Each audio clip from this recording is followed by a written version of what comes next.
Hello and welcome to HistoryPod. On the 30th of August 1918, Bolshevik leader Vladimir Ilyich Ulyanov, better known as Lenin, was the victim of a failed assassination plot.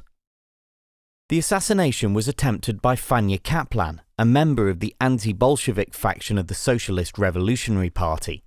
She believed that Lenin was a traitor to the revolution, as he had dissolved the Constituent Assembly and banned other left-wing political parties. She fired 3 shots at him as he left the Hammer and Sickle factory in Moscow.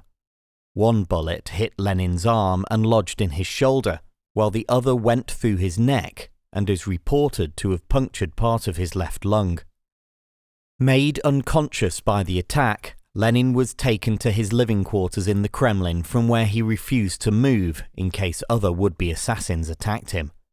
Without the medical facilities of a hospital, his doctors were unable to remove the bullets, and although Lenin did survive, the injuries he sustained may have contributed towards the strokes that led to his death in 1924.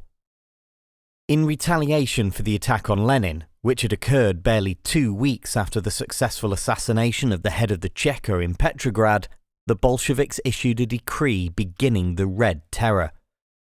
Designed to crush counter-revolutionary action against the Bolsheviks, the Red Terror is generally accepted to have lasted throughout the period of the Civil War until 1922.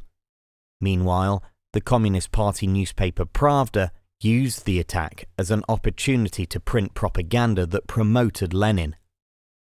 Kaplan was executed on the 3rd of September, but over the next 4 years, tens, if not hundreds of thousands of Bolshevik opponents were killed in a huge political clampdown.